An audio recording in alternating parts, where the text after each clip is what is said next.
Well, what a privilege it is to be on with you guys and to have Gary back from Haiti, who spent the last 5 weeks down in Haiti. And, Doug, we're having a crisis that there's a war against truth, and there's nothing or no one that contend what's gone on in Haiti, and probably the greatest ripoff and the greatest cover-up of a ripoff financially relating to the Haitians and the whole recovery effort, obviously going through Hillary Clinton, obviously going through the Clinton Foundation. So with no further ado, I'll bring on Gary and let him share just from an eyewitness. And I got news for you. If he goes with the stories to tell that are out there, everyone's their jaw should be hitting the ground. Hi, Gary. Yeah, it's if you know Jesus, you got to be about his business, and all of us. And what a great privilege to be on a show and to be talking to my good friend Steve. When people are in distress, particularly people that live in a country that don't know Jesus, and I'm not saying there's not a lot of great Christians in Haiti. There are. In fact, there's wonderful ministries in Haiti that have been serving there for years, and being there, particularly for 5 weeks, living in Haiti, responding to this hurricane. That was one of the great things I got out of it, just meeting these people. There's a doctor. Her name is Wolf, and she's a medical doctor from Minnesota. And she's been living in Haiti for 39 years. And she was serving a community of a couple 100,000 people that live on top of this mountain. And she's pretty much the only doc in town. And, they were devastated up there. And we were bringing in loads of food that went to her medical program to feed these people who lost all their crops. And so that was such a great part of it. Let me tell the audience what really was going on in Haiti. I've been calling it the hidden Holocaust. And the reason I'm calling it that is that nobody really knows about what happened there.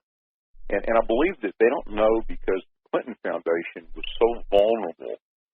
Just coming up to the election, if the American people had realized what a miserable, thieving witch that Hillary is, they collected over $2 billion, that's with a B, dollars for relief in Haiti.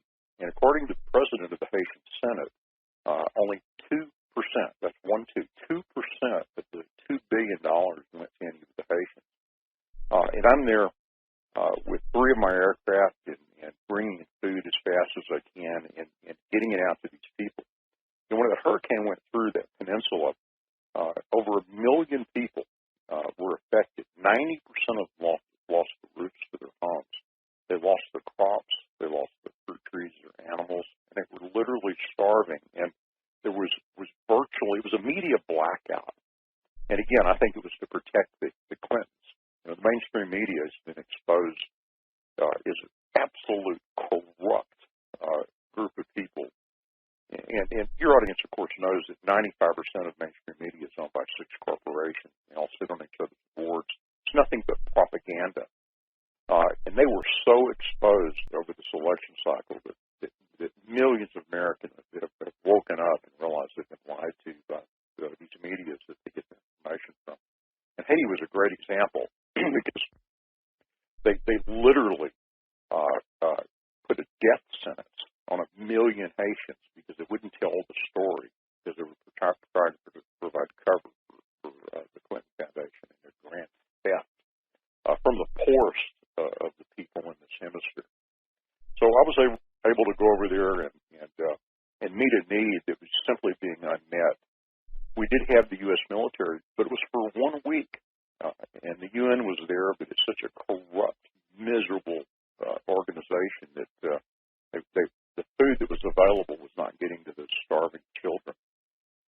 So, and this is not going away until they get crops in the ground and get a chance to rebuild their lives. They're vulnerable for famine, and famine is the next thing that's going to happen. It's happening now, and we were there for 5 weeks with our 3 aircraft. We found ourselves flying food from Port-au-Prince out to these areas that had been devastated. And it was really neat. I was able to bring 2 reporters from InfoWars, and they spent 4 days with me over there. They brought drones that were able to film the cities that had been just wiped they were able to tell the story about what we were doing there. And during that time, we flew doctors and food out to these areas that were so hard hit. And it turned out we were the only air evac from two of the major cities, Marie and Jeremy. And so if someone had been injured in a hurricane, their only escape to medical care was my aircraft flying. The UN wouldn't fly wounded. The U.S. military wouldn't fly wounded. So we would go out with food and doctors and come back in with the wounded. And we did this for most of the 5 weeks. And, you know, when a doctor saves somebody, saves their lives, it's a neat experience. But there's 1,000 other doctors that could have saved somebody. Well, in Haiti, my aircraft was the only rescue that these people had. And they were from preemie babies up to an 80-year-old man whose tibia bone had with a compound fracture was protruding out of his leg. We were putting these people on the planes and bringing them back to the hospitals. In fact, I had to actually pay the hospital bills on the people we brought back because there was no support system for these injured people. And, you know, I'm 61 years old, so I've done a lot of, you know, interesting things in my life. But this was life-changing. To be able to be the one person that saves lives every day was a remarkable experience. And, you know, when God tells you to go, if you love Him, you go. And you'll be amazed at the doors that open, the favor that comes over you, the protection. And I got to experience that for 5 weeks as we were rescuing these people and feeding children and providing the transport for the medical care. And it was just a remarkable experience that I'm so grateful that, you know, when God asked who would go, you know, I didn't just say me, I shouted it. And, you know, I've been working in Haiti for almost 6 years now, since the earthquake. And we've been feeding about 10,000 children a day in that country. So when the hurricane went over, you know, it was just natural for me to, particularly as a pilot, to get my resources and go there and meet the needs. And what was most fascinating was that with the UN and with the U.S. military there, that God would use me in such a remarkable role. I mean, literally the only air ambulance and literally the only person bringing food to thousands of people. There were so few resources there. And again, I think if the American media had been there doing their job and told the American public, told the world about what had happened, what's going on right now, that there would have been a much greater response. But they kept it secret. And so my role there became much larger than I would ever imagine. And so rewarding to be able to literally hold a child and place the child in the care of a physician in the capital so that their needs could be met. Just remarkable. And I'm, you know, obviously still involved there. We're kind of in phase 2 now. We're shipping in 2 containers a week of food. That's 90,000 pounds. And right after the first year, we're going to go to phase 3. I'm going to probably buy a ship so that I can bring in literally millions of pounds of food. Remove go ahead. I'm sorry, Gary. Yeah, I was just saying they just very recently got to the rubble of the city that had collapsed. You know, the problem was you had people like Bill Clinton influencing where the money went. And of course, it went to getting his brother-in-law,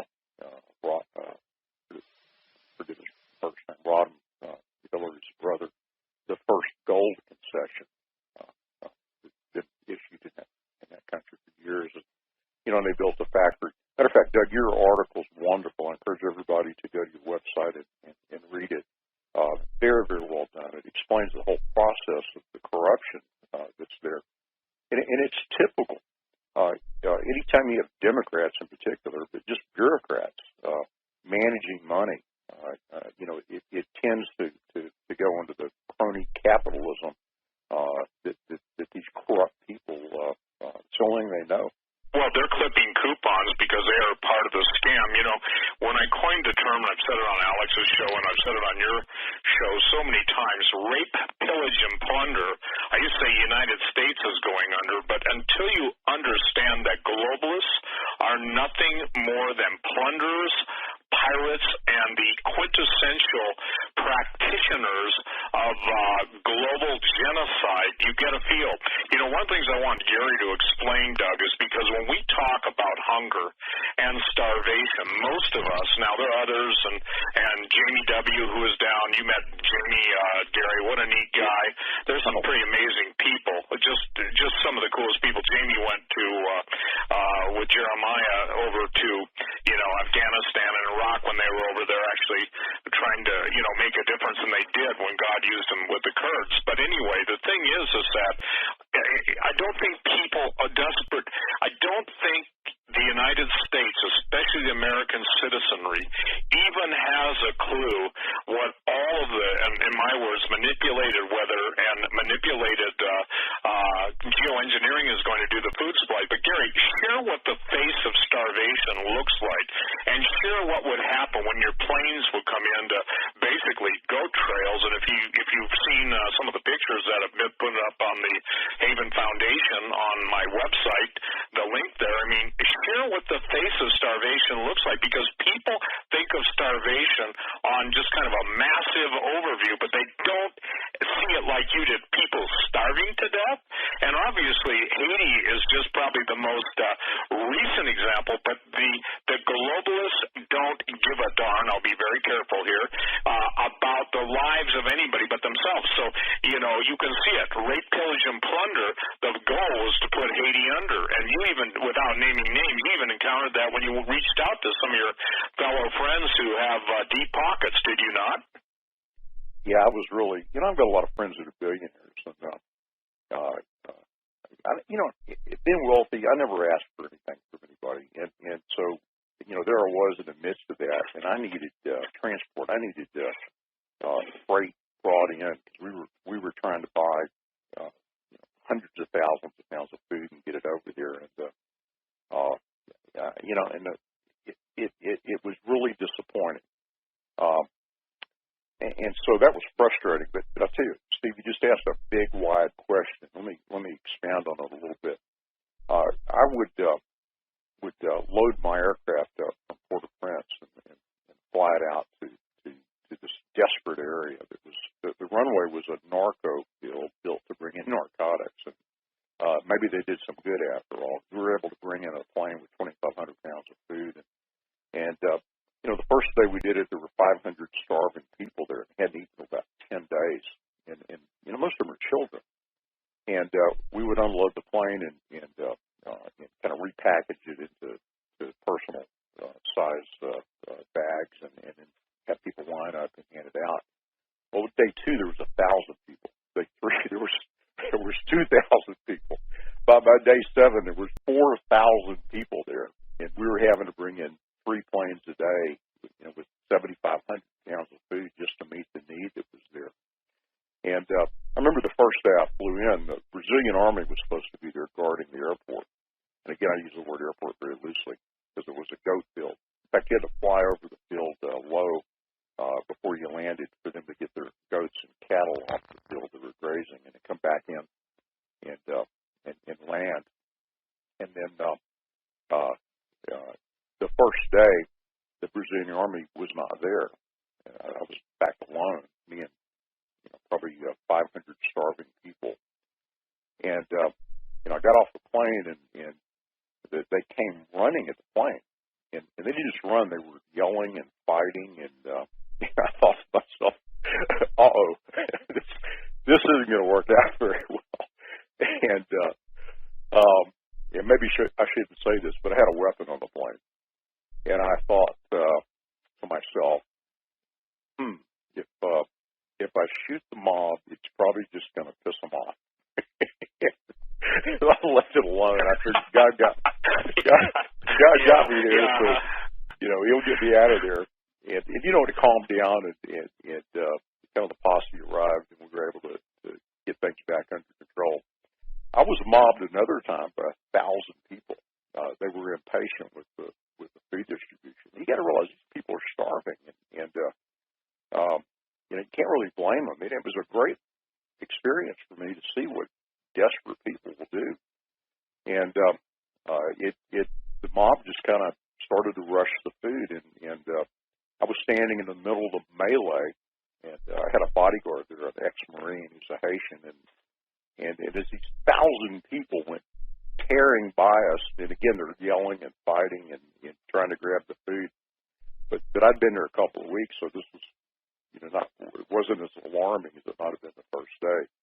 But with this whole thing going on around us, my bodyguard and I just kind of looked at each other, shrugged our shoulders. It was like a scene out of a Western movie. The town had just kind of gone to, where all we could do is just calmly walk out of this melee. And we got on the plane, and I looked at him, and I said, well, we need a better plan. And then we came back the next day. I'd actually Googled emergency food distribution. Believe it or not, there's a lot of stuff online. And the next day we came out with stakes and rope and a magic marker to mark people's thumbs and the whole deal. But, my movie, Amerigeddon, which is what most people know me for now, it depicts the time in America where the power goes out from an EMP. And I think God gave me a preview of that, because there was obviously no power, no water, and there were masses of starving people, which is what I depicted in my movie is happening. And I actually got to see firsthand what desperate people would do for food, and I got to tell you, it ain't pretty. And when you consider that the average American has 3 days of food in storage, what's going to happen in America when people are hungry? What are they willing to do to feed their families? And, I encourage people to watch my movie, Amerigeddon. Go to Amerigeddon.com and the website. Go to your website, Steve, and get that. And now's a good time because, we've got a little reprieve here with Trump being elected, but our country still faces the globalists and their ultimate plans. And, would the globalists value the lives of these poor Haitians, or would they consider that part of their depopulation plan? And I tell you, all the actions that I saw in Haiti, the miserable response of people with resources, people with influence, like the Clinton Foundation, they don't care about these people. In fact, I think they care so little, they see them as expendable, or as Kissinger says, useless eaters. And, I think you've got, if you don't have to be a Christian, you at least have to value people that you're equal, no matter the state that they're in. And I was picking up these little Haitian babies and saving their lives because I may be a wealthy guy, but my life has no greater value in God's eyes than the lives of these little children. And so people like us are called to meet the needs of those that are less fortunate. And, here in America, we need to be mindful of our blessings and the responsibility that comes with those blessings.